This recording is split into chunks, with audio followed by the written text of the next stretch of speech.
Right, you guys, make sure you like this video and subscribe to Mikez, okay? Make sure, if you don't subscribe to Mikez, you're gonna have a fat forehead and a big hairline. I'm with the guy Mikez inside. Subscribe to him, make sure you do. Still best content coming out. You know how it is. Hello and welcome back to another video, people. Welcome back to the YouTube channel. Make sure to smash the likes and subscribe if you're new. We're trying to reach 1k before the end of the season, people. And yeah, I haven't done a proper pre-recorded video in a while, but you're getting two today, so yeah, there you go. But today, the Premier League team of this, well, not team of the season, player of the season nominations came out today. Let's quickly present my screen so you can see the nominations. We're going to discuss who I think should be nominated and who I don't think should be nominated. Anyone that knows me knows I don't really care about individual awards. This is a team sport. I don't care about player of the season and all of that, unless it's related to your club. So like Hammer of the Year would be more related towards us, but I don't care about what other people do when it comes to like player of the season and stuff. But obviously Morgan Gibbs-White, Ryan Gravenberch, Alexander Isak, Brian Mbeumo, Declan Rice, Mohamed Salah, Virgil van Dijk and Chris Wood have all been nominated. It's interesting. I was surprised that two players weren't in this. There's two players that I thought maybe I would have put in this. I thought maybe Gabriel and Caicedo. I would have thought Gabriel and Caicedo maybe should be in here. But I'm glad that Brian Mbeumo is getting his credit. I'm glad that Isak's getting his credit. I'm glad that Chris Wood and Gibbs-White are here, because the reason why I say those four specifically is because sometimes you're in a situation where no matter what the situation is, teams outside the Big Six don't get their credit. Especially with the players and stuff, like with these kind of things. As much as I don't care, let's say for the narrative, that's also a good thing that they're here, I guess. I'm not denying that Declan Rice had a great season, don't get me wrong. But do I think he's been the best midfielder this season? I don't think he has. But I don't think that's necessarily his fault either. But a reason for saying that is because I've said multiple times that Arsenal don't know how to use him. And when I hear people talk about Declan Rice and what they think he could be and what they think he isn't, I'm like, yeah, these guys never watched Declan Rice at West Ham. And it's good to see the Premier League didn't either, because Declan Rice has basically been playing the same, if not worse, at Arsenal than he has at West Ham. And he's only getting nominated now. I don't know if he was nominated previously for Player of the Season awards when he was a West Ham player, but I don't remember ever seeing him getting his credit. I don't remember ever seeing him get his credit at West Ham United. There was usually people just complaining about the price tag. That's the only time people really talked about Declan Rice. I do think Caicedo deserves to be here. I think Caicedo has been the best midfielder this season. Gravenberch definitely deserves to be here, in my opinion. Gibbs-White being here is interesting, because I think he's had a fantastic season. I think Morgan Rogers has been better, so I might have put him in there. I would have put in a shout for Ola Aina. I would have put in a shout. Who else would I put in a shout for? Maybe Tonali, you know. Tonali and Tielemans maybe deserve to be there. Like, team of the season is going to be interesting. I'm going to do a video on that. But Brian Mbeumo, I'm glad you're getting your credit, my friend. I'm glad you're getting your credit, because this guy was not getting his credit when Ivan Toney was there. And I think Ivan Toney is absolutely a sensational striker. And I don't believe that, if it was without Ivan Toney, Mbeumo would be this, or without Mbeumo, Ivan Toney would be this. No, they were both great. They were both fantastic when they were both there at Brentford. But now that he's left, him and Wissa finally getting their credit. They haven't really replaced him, because the striker that they actually signed, Igor Thiago, got injured instantly, and why would he displace any of the guys up there now? Sometimes they'll play a front three with Damsgaard and Mbeumo and Wissa, with Damsgaard just in behind, or Kevin Schade as of recently, so they can have three people running at you. And I can't remember who Kevin Schade got his hat-trick against. I think it might have been Leicester.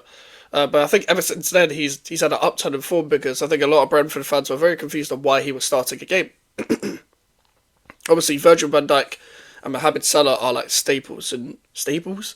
I don't know whether that's the phrase, but like staples in the Premier League, where it's like, by now, what do I even say about you two? What do I even say about you two? I'm not one of these people, and I'm like, I'm gonna stop talking about you because of how inevitable you are and how world class you are. because these are the two of the few players that actually, in my opinion, are world class. But at this point, I don't even know what to say when I'm waxing lyrical about these two, because it's almost every single year when these lot turn up. Almost every single year. I know, despite the criticisms of Mohamed Salah, he's still been the best right winger this year. Virgil van Dijk, blatantly the best centre back still, blatantly the best centre back in the Premier League, and Liverpool won the league, so they deserve. So it can make sense for three players of Liverpool to be here. Obviously, McAllister could have a shout. I think Gakpo's had a good season. Don't think he's had player of the season worthy. Konate's had a very good season. Alisson, when he's played, has had a very good season. Like, Liverpool just doing their thing, man. If they keep investing, then you never know, they could win another league. But we'll come to that another time. Chris Wood. Now, Chris Wood, nobody at the start of the season thought Chris Wood was going to get player of the season, because nobody thought that Nottingham Forest would be where they are. Now, despite that drop-off, it's still good for Nottingham Forest, because the reason why I say that, I don't blame Nottingham Forest fans for being frustrated and not wanting more. Now that you were in a Champions League place, to drop off that much and then be 7th or whatever, and it not be in your hands anymore to draw to Leicester at home, I don't blame you for being frustrated, don't get me wrong, and I can't tell you how to feel. But for me, my whole thing is, if the Forest get any kind of Europe, I think Forest fans will still enjoy it. I think you'll still enjoy it. Leicester, they're not going to get Conference League, because it's quite a bit of a gap between 7th and 8th, I think. But at the same time, even if they was to get Conference League, that would still be sick. You get a free trophy, basically, if you have your head screwed on. If you have your head screwed on, you'll have a free trophy. And going back to what I was saying, Chris Wood was never going to be in anyone's predictions to be in player of the season, even though I don't even think we do those kind of predictions. I said Adam Wharton would be there, and I do believe without the injury and Glasner playing him, and without Glasner playing him when he still had the injury, he'd be in this. Because Wharton is absolutely sensational. But Chris Wood, I think, gets his credit for being an honest, consistent, mid-table Premier League striker. But his role at this Nottingham Forest side throughout the year has been absolutely brilliant. He holds players into play, brings players into play. His position is so important, obviously, because you're playing up front, and even though you haven't got pace, you've got to have other attributes to make up for that.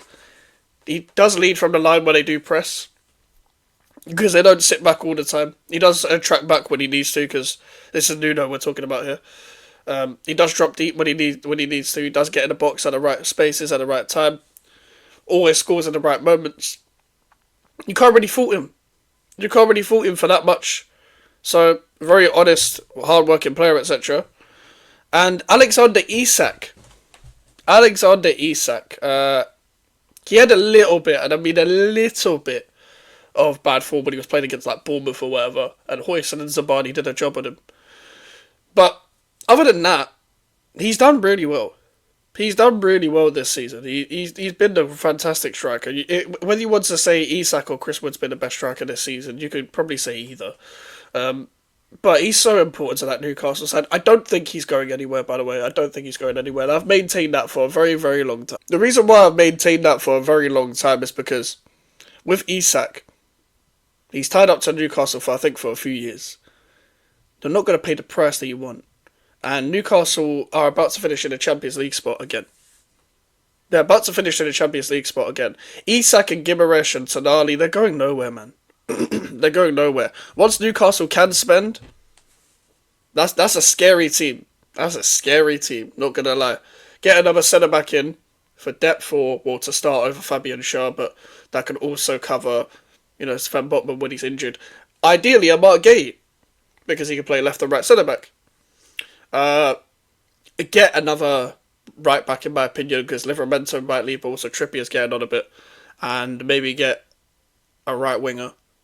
And I think they're calm. You never know, they could title challenge in a couple of years. I don't think next season, but in a couple of years, I don't see why not.